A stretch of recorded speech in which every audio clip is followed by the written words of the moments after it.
a swordsman appeared and eliminated the lizard that was leaping towards him. Startled, the elf asked why the man was there. Despite not knowing him, the elf expressed his gratitude for being saved and for protecting the peace of their village. As a result, his affection increased, unlocking an achievement that now allowed the man to move freely throughout the elven regions. The elf then looked to his blonde-haired sister, indicating that she also wished to speak. The female elf's face flushed as she approached, beginning to say, "Some time ago, it was offered for us to become companions. If it's you, I would like that to come true." Time passed swiftly, and soon the wedding of the elf and the human took place. She looked utterly joyous, and so did he. Together, they made their way to a grand castle under the applause of the elves. A beautiful ring was placed on the female elf's finger, and a kiss sealed the wedding ceremony that united them. It was at this very moment that a voice interrupted the narrative, shouting, "Stop right there!" Several lights illuminated a man on a stage.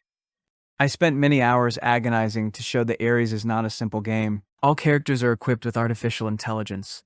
They execute judgments based on their own personalities. Ares is another world. The man in the suit with his thin glasses and muscular neck presented Ares to the players, who were stunned by what they saw on the screen. Discovering that this was not an edited video but true gameplay made them anxious to play. The man explained once more. Ares is not just a game. The Purium Corporation has created a new world by implementing a super artificial intelligence. A divine being was born. It continued. The divinity of Ares will evolve users and grant incredible abilities based on achievements. You, receiving the revelation of Ares' divinity, will have special powers, become heroes, and gain legendary fame. You can create your powers and become kings. In other words, you will conquer everything that is possible to conquer in reality, and even impossible things you could never have imagined. The players were ecstatic to enter Ares and congratulated the presenter Lee Senton with a roar of cheers. Thus, in the year 2045, Ares, developed by the Purium Corporation, was released. The game not only affected the gaming industry but also the culture of the entire world, with the number of users surpassing 1 billion people in an instant. A year later, those who entered Ares were still in awe. In the beginner zone, a man looked at his own body, recalling he had heard that physical abilities from the real world were reflected in the game. A hooded man nearby caught the attention of others. "Hey, that must be the famous one, right?" There was a legendary event that had existed since the launch of Ares. One had to break a wooden scarecrow in 10 attacks. Over 1 billion people had attempted the event, but every single one had failed. It was said that whoever managed to pass the test would win a super VIP capsule worth 50 million, plus 5 points in all stats. A player thought he could break it, but the man telling the story revealed, "Forget it, people don't even try the challenge anymore." After a series of sports representatives, including a gold medalist, had failed, the consensus was that it was impossible. The man listening was surprised to learn that not even the famous Hanul had managed to pass. In doubt, he asked why so many people were still watching the scarecrow. Before the hooded man could answer, someone appeared behind him. "Excuse me." As they looked back, they saw a muscular man with horns exuding a bloodthirsty energy. This was Mataiak, the strongest man among the primates. He cracked his knuckles, staring at the scarecrow, as everyone was impressed by his size. Rumors spread that he could defeat a bear with his bare hands. In front of him, the scarecrow looked like a toy. A massive amount of energy gathered in his fist.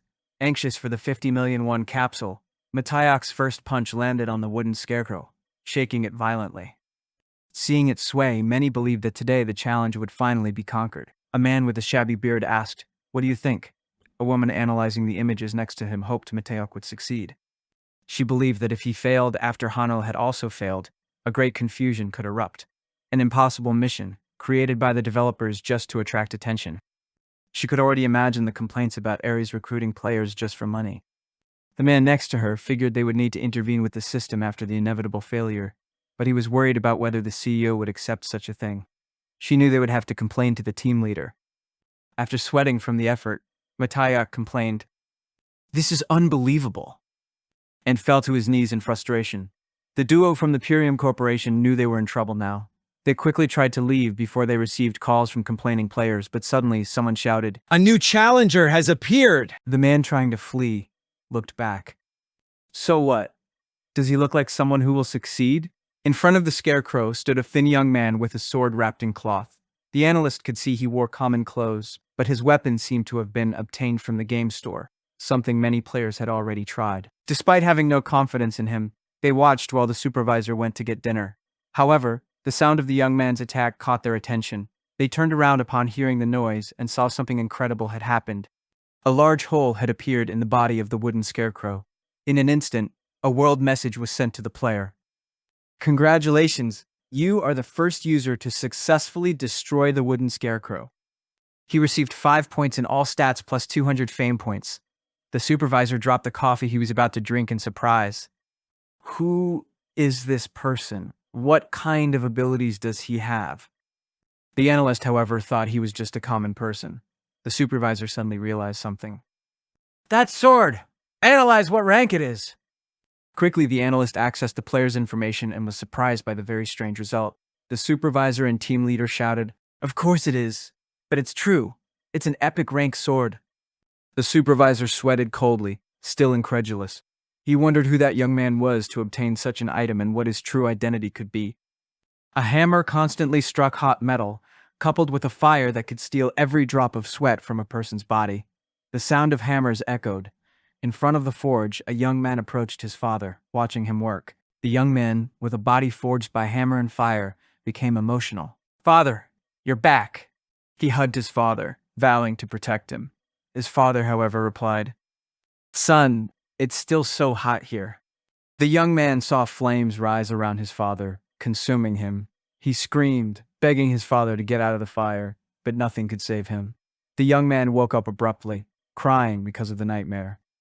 Despite his strong body, his emotional side showed its weakness in the face of the frequent dream. Many people passed to the hospital daily. A green-eyed man smiled while mocking. "These idiots still have hope. They won't break the scarecrow with just physical strength." A young man with a flame scar on his face was interrupted by his friend, Kim Ji-hun, who was watching the live broadcast. "I told you not to call me during the day." Kim Ji-hun, however, didn't know what else to do. "You won't need me because of work, and I can't even enter your father's hospital room." The young man, fully dressed to hide his skin, became irritated with Kim Ji-hun, asking what he wanted. Changing the subject, Ji-hun asked, "Aren't you hot?" The young man became irritated upon hearing the question, reminding his friend of his scars. "Are you kidding?" Ji-hun quickly corrected himself, asking if he had heard about the game Ares. The young man was surprised, which made Joe ask if he really didn't know about it. Ji-hun explained that this was the most famous game of the moment, with an event for novices that even great celebrities had failed. Ji-hun was excited about the event's reward, a 50 million won capsule. However, the scarred young man didn't care, since everyone had failed. Ji-hun, however, thought the event was difficult, but not impossible, confident that his friend had a chance to break the doll. Frowning, the young man with scars asked what he meant. Ji-hun led his friend to a capsule he had prepared, a 10 million won capsule, a price that shocked him. The synchronization rate is 80%, but there's no problem playing in them. The scarred young man was surprised that so many people played even though a capsule was so expensive, but Ji-hun treated it as an investment. If you do well in the game, you can receive incredible rewards. Finishing his explanation, Ji-hun prepared to enter the capsule. His friend, however, stopped him, asking where he had gotten it.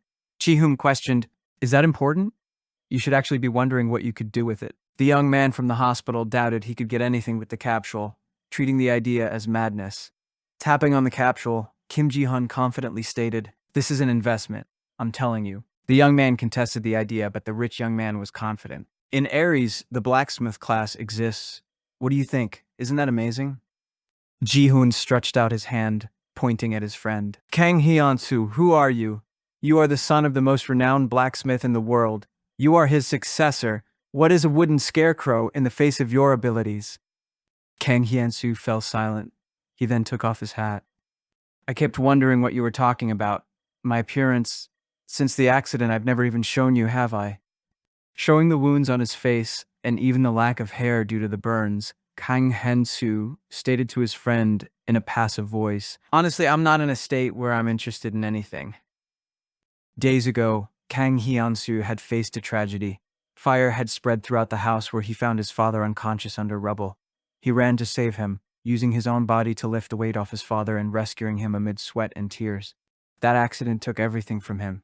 He barely managed to survive while his father never regained consciousness. To cover the costs of treatment, Hyun-soo could do nothing due to the family's poverty. He was willing to do anything to earn money. Working on a construction site, he used his 10 years of experience following in his father's footsteps. But even after so much time, he couldn't even hold a hammer. Tears streamed from his eyes, wetting his scars whenever he remembered that moment. Kang Hyun-soo revealed to his friend that he had lost the strength in his right arm. Whether forging or any other manual effort, he could do nothing. He put his hat back on, thanking his friend for trying to help, but warned that he would take care of his own problems. Putting on a hood, Hyun-soo told his friend to leave. "Don't spend 10 million on nonsense, you idiot." With his work hours approaching, he prepared to leave, but Ji-hoon interrupted him. "You're not an idiot, are you? Do you think I wouldn't know that you face difficulties every month to pay the hospital bills? How long do you think you'll be able to last? Okay, let's say you manage to pay with mediocre jobs. But what about your life? Are you going to leave your body like that forever? I'm telling you, this can fix everything." Kang Hyun-soo swallowed hard. Kim Ji-hun continued. "The costs are about 3 billion, right? Of course, that's an absurd amount, but it doesn't mean you can give up. The you I know isn't like that." Irritated to see his friend lose his will to live, Kim Ji-hun yelled, "You said you wanted to live as a blacksmith for the rest of your life. You can do that in Aries. I'll take responsibility for those 10 million. Just listen to your friend this once." Although hesitant, Kim Hyun-soo listened as his friend practically begged him. He lowered his head and remembered the dream of his father in the flames. He gave up on opening the door and looked at his own hand, which was trembling uncontrollably. Late in the afternoon, Hyun-soo went to the construction site, carrying a heavy load up the stairs. He blamed himself for letting his friend fill his thoughts with useless things. Focusing on work, he remembered he needed to hurry and earn money. It was upon reaching another floor that he saw a man hammering an iron bar. With every blow, sparks flew. Those hammer strikes awakened something inside Kim Hyun-soo. The sound echoed in his heart. At the end of the day, he ended up going to the capsule left by Kim Ji-hun. The hammer blows had led him there. He remembered how Kim Ji-hun had said he could live as a blacksmith in Aries. Hyun-soo missed the fire that stole the sweat that ran down his body. That nostalgia for the metal made him enter the capsule. Putting on the glasses, he declared to his father that he would hear the sound of the forge one more time. Kang Hyun-soo received the welcome upon entering the world of Aries. There, character creation began with a request for a name. The protagonist chose simply Hyun-soo. Character customization began next. He was surprised when changes to his body began to happen. The game started with an analysis of his body type, and soon the scars he had all over his body began to disappear. The analysis was complete, his scars were gone, and his hair returned. The option to continue with that appearance was asked. He confirmed, and immediately the search for a server began. While waiting, Kim Hyun-soo clenched his fist. That damn Kim Ji-hun. Not only did the scars disappear, but he felt the strength in his right arm completely return. Just that made Hyun-soo know he owed 10 million to his friend, so he decided to work hard in this new world to pay him back. He was teleported to a random territory, the banned territory where Len's forge was located. A man with a white beard sweated in front of the fire. He put on his gloves, not giving up, and cursed the instructors, stating, "I will crush their pride." Old Len continued to believe that he would forge a sword superior to all others. He continually hit the hot iron, shaping it, and shouted with anxiety, "Please work, that's not how you should do it." Len was surprised and looked back, seeing a young man in his forge. While asking what the outsider had said, Hyun-soo repeated, "That's not how you should hammer." Surprised, Len asked what the kid meant. Hyun-soo explained, "You look like you're forging a sword, but you'll never be able to create a powerful one that way." Snorting, old Len asked what he knew. Despite it not being his place, Hyun-soo could see the blacksmith was struggling, so he couldn't just stand by. Frowning, Len commented that he seemed to speak as if he knew how to forge. Since he had nothing to lose, Len handed the hammer to him. Hyun-soo took it. While Len decided to just watch, Hyun-soo planned to just get on good terms to use the forge, but perhaps this method would work better. Hyun-soo stopped and stated, "I have one condition." The protagonist demanded that, if he could prove his skill, the blacksmith should let him keep the sword he forged. "In return, I will show you something that is worth your time." Seeing how arrogant the kid was, Len turned around laughing. "Let's see if your confidence lasts." Sitting on a bench, the blacksmith stated that if Hyun-soo failed, he would pay the price for his arrogance. Without blinking, the protagonist accepted the offer. Hyun-soo heated the iron as he always did and placed it on the anvil. Staring at the iron bar, he realized that 3 years had passed. Although he had been arrogant, he wasn't sure if he was still in shape. Despite this, he lifted the hammer and brought it down onto the iron, awakening a very familiar feeling. Hammering the bar, he remembered his own father, as well as Ji-hun, who had always supported him. He put all his effort into compensating them. The feeling Hyunsu had long forgotten was returning. The familiar sound of metal, the hot wind on his skin, everything led him to smile. It's good to be back. With his body remembering how to hammer, he gained confidence that he would succeed. Seeing the young man continue to forge, Len snorted. Just an outsider. I thought he was just going to show off, but he's not bad. However, Len thought the young man would reach his limits soon. What confused him was the happiness he showed. Len knew that happiness in the forge didn't matter. That was a place where only the result had value. He had only let the young man try because he hoped to get something, but he didn't believe there could be a skilled blacksmith in the starting zone.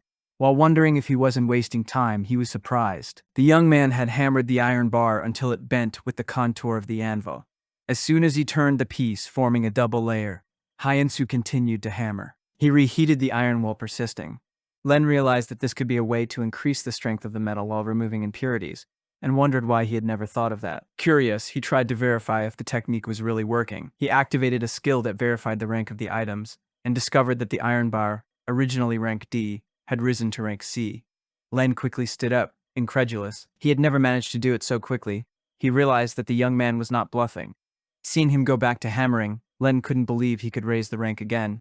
Internally, he commented, "A cheap trick doesn't change the fact that without skills in this world, you won't be any different from me." The next day soon arrived. Len got up after having slept on the bench. As soon as he remembered the outsider, he looked around in a hurry. To his surprise, the young man was still hammering. Len watched him, dumbfounded. Hyunsu had folded the iron bar one more time. Len didn't know how many times he had repeated the process. Still, the young man smiled as he continued. After some time, he watched the heat leave the bar and promptly plunged it into hot oil for tempering. Seeing the young man cool the sword, Len wondered if he never got tired, questioning if he had spent the entire night forging. As soon as Hyunsu lifted the bar, a golden glow appeared. Len was shocked. The iron bar had evolved to B grade. The experienced blacksmith stared at the young man with incredulity. He had evolved the rank of the iron bar without the help of skills. Seeing Hyunsu plunge the bar into the hot oil one more time, Len wondered if he would try to evolve it again. Hyunsu raised the blade to eye level to check for any curvature. As soon as he noticed it was crooked, he slapped his own forehead. Damn, it's been a long time. Did I push myself too hard? Len quickly took the iron bar from him. With a confident smile, he asked what he should do to help. Satisfied, the protagonist accepted. With Len holding the bar, the protagonist returned to hammering the sword, which was already beginning to take shape. Time passed, and in Len's eyes, the result was incredible. Looking at the piece, which had reached A grade, he knew they could make a rare rank sword. I've never seen a magic grade item in the starting village, let alone a rare rank 1. Len was excited, but Hyunsu didn't seem so enthusiastic. It's too early to celebrate. The blacksmith was confused. Holding a piece of wood, the protagonist stated, "We haven't finished the hilt. The blade also needs to be extremely sharp." Seeing how perfectionist the boy was, the blacksmith was dumbfounded. In the end, Len laughed, as he had never seen an outsider like this before. While Hyunsu revealed that he had always been a lover of forging since childhood, Len asked if he would take the sword after forging it. He then retrieved 2 pieces of stone and offered, "In that case, how about forging again using this?" Hyana was confused until he saw the stone that shone with a greenish tone. "This is mithril ore, an inheritance belonging to my family for generations." The protagonist picked up the stone and questioned why Len was handing it over. Len wanted to thank him for learning so much. Furthermore, that ore went beyond his own skills, and he wanted to see what kind of sword the young man would forge with it. The protagonist observed the ore, something that didn't exist in the real world. He never imagined he would forge a sword with a legendary metal. It would be a gamble, but he declared, "How could I refuse this?" Len was excited and asked if he could help. Hyunsu accepted, which made Len so excited that he asked, "Would it be okay if I called you master?" Hyunsu promptly refused, as Len was old enough to be his grandfather. Laughing, the old man asked the young man to think of age as only secondary. Changing the subject, the forging began. A month passed quickly, and the moment when Kang Hyunsu cut the wooden scarecrow arrived. Hyunsu had forged the epic rank sword called Daylight, achieving this feat while still at level 1. Watching the young man's actions, the analysts discovered that as soon as he entered Ares, he had gone directly to the forge, obtained mithril, and made the sword that helped him pass the event. In the Purium Corporation Management Center, the team leader was still impressed. His assistant recommended he get back to work. The team master preferred to take a coffee break. They checked Kang Hyunsu's information. 23 years old, lived in a studio apartment, and had entered the game from home. The team leader was excited when the assistant found more data. Since she already knew what was happening, she needed to check this information. Because of the sending of the VIP capsule, so much time had passed that they even feared not being contacted, but the delivery request had just arrived. The only curiosity was that in the request, Hyansu demanded that his real-world identity remain private. The team leader was surprised. The assistant revealed that the young man had been insistent about this, which made her curious. They knew that if the matter was published, he would become a worldwide celebrity. The team leader believed that the young man had a reason. Changing the subject, he asked where Hyansu was. The analyst retrieved the information. It seems he just entered the hunter training center. The protagonist passed through two wooden doors when he found a man with gray hair who said, "Hey kid, this is the place where real monsters appear. Sorry, but I can see your level. A level 1 cannot pass this test."